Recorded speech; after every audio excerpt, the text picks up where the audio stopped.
अस्सलाम वालेकुम। Hope so कि आप सब खैरियत से होंगे। लास्ट टाइम हमने जो है वो डिसऑर्डर पे बात की थी कि डिसऑर्डर क्या होता है जब इंसान की जो रूटीन है अपनी और दूसरे की डिस्टर्ब होने लगती है, तो वो डिसऑर्डर में आ जाता है। ठीक है। और ये डिसऑर्डर ये नहीं कि एक दिन में आपकी रूटीन डिस्टर्ब हुई, दूसरे की डिस्टर्ब हुई तो वो डिसऑर्डर हो गया। इसका एक स्पेसिफिक ड्यूरेशन होता है, जो कि अगर एक दिन से ज़्यादा, हफ्ते से ज़्यादा आप एक ही रूटीन में रहने लगो, 6 वीक्स गुजर जाएं, आपको भूख नहीं लगे, गुस्से में रहते हो, चुप रहते हो, एक ही काम को रिपीट कर रहे हो, एक ही बात पे रो रहे हो, एक ही बात पे जो है वो आप अपने आप को जो है वो बार बार जो है वो अजियत दे रहे हो, एक ही बात जो है उसको ही सोचे जा रहे हो,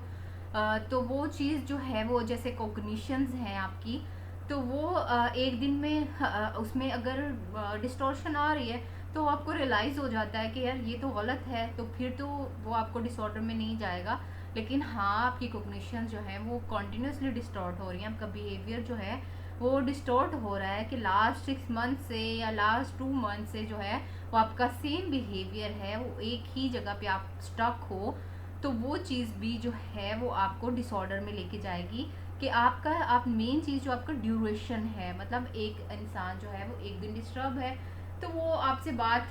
शेयर नहीं कर रहा, या वो रो रहा है, या वो साइड पे बैठा है, या बात नहीं करना चाहता, लेकिन नेक्स्ट डे उसने अपने आप को, हाँ, अपनी डिस्टॉर्शन को एक्सेप्ट कर लिया, रियलाइज़ किया कि यार मैं गलत था, मेरी थिंकिंग गलत थी, या मैंने ये गलत सोचा, मुझे ये पॉजिटिव सोचना चाहिए। वो खुद को खुद ही एनालाइज करके अगर मेंटेन कर लेता है तो वेल एंड गुड। लेकिन अगर ऐसी चीज़ें जो हैं वो कॉन्टीन्यूसली हो रही हैं, लास्ट 2 मंथ से हो रही हैं, 3 मंथ से हो रही हैं, 5 मंथ से हो रही हैं, और 1 साल हो गया है, तो फिर आपको ये डिसऑर्डर में लिया जाएगा, चूँकि आप एक ही रूटीन को बार बार जो है वो अप्लाई कर रहे हो, बार बार उसको जो है वो कर रहे हो, तो ये चीज़ जो है वो बहुत ज़्यादा ज़ेर गौर है। तो आप इसको ज़रूर जो है वो फोकस करें, खुद पे एनालाइज करें कि कौन सी चीज़ है जो हम बार बार करते हैं, कौन सा ऐसा काम है जिसकी वजह से हम डर जाते हैं, कौन सी ऐसी चीज़ है जिसकी वजह से हमारी सेल्फ इस्टीम लो हो जाती है, किस वजह से ये सब कुछ हुआ, क्यों हम सेल्फ कॉन्फिडेंस हमारा कम है, क्यों हम जो है वो खाना नहीं खा रहे, क्यों हमारे गले में दर्द हो रहा है, क्यों हमारा स्टमक बार बार ख़राब होता है, क्या हमें कोई ऐसी टेंशन मिलती है, हम पैनिक हो जाते हैं, हम जो है वो किसी से जो है वो प्रॉपरली बात नहीं कर पाते, बात करते करते हम रोने लग जाते हैं, इमोशनल हो जाते हैं। इमोशनल होना बुरी बात नहीं, लेकिन हद से ज़्यादा इमोशनल होना भी एक प्रॉब्लम है, एक इशू है जिसको सॉर्ट आउट करना है। कि आप इतने अपने आप को मेंटेन नहीं कर पा रहे, बहुत सारे दिन गुजर गए और आप उसी सिचुएशन में हो, और वो सिचुएशन बढ़ती चली जा रही है, फिर आपका गुस्सा भी बढ़ता जा रहा है, आप हाइपर भी होने लग गए हो, आप बहुत सारे काम को रिपीट करने लग गए हो, आपको भूलने लग गई है, मेमोरी लॉस होने लगी है, ये सारी चीज़ें, आपका सर दर्द रहने लगा है, जिस्म में दर्द रहने लगा है, आपके जोड़ों में दर्द होने लग गया है, ये सारी चीज़ें जो हैं वो आपको मेंटल जो है वो डिसऑर्डर्स जो है वो हो सकता है, कोई भी हो सकता है, लेकिन ये पर्सन टू पर्सन वेरी करता है। ज़रूरी नहीं कि एक ही सिम्टम्स हो सबके साथ, कोई एक स्पेसिफिक रीज़न और एक स्पेसिफिक जो वो काम है वो करता है जिसकी वजह से उसकी रूटीन डिस्टर्ब होती है, उसके माइंड में वो चीज़ चलती रहती है। जैसे कि ओवर थिंकिंग है, तो वो ओवर थिंकिंग जो है वो चल रही है कॉन्टीन्यूसली उसके माइंड में,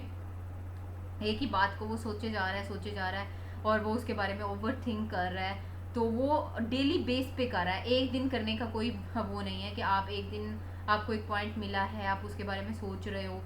इसका कोई इशू नहीं। लेकिन अगर एक ही पॉइंट जो है और एक ही बात को लेके आप उस पर ओवर थिंक कर रहे हो और डेली बेसिस पे कर रहे हो, और आपको ये काम करते हुए 2 मंथ्स गुजर चुके हैं, या 3 मंथ्स गुजर चुके हैं, 6 मंथ्स गुजर चुके हैं, और इसकी वजह से आपकी बाकी हेल्थ भी इफ़ेक्ट हो रही है, फिज़िकली भी आप अपने आप को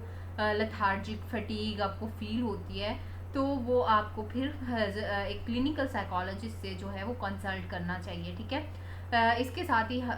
जो है वो ये पार्ट हुआ है। अगर फिर भी आपको कोई समझ नहीं आई तो आपको मैं नेक्स्ट इस पे हम वीडियो बनाएंगे, ताकि बहुत सारे लोगों को इस चीज़ का अंदाज़ा नहीं है कि कोई स्पेसिफिक प्रॉब्लम जो है वो साइकोलॉजिकल इशू जो है वो कितना हार्मफुल हो सकता है एक इंसान के लिए और उसकी पूरी लाइफ के लिए,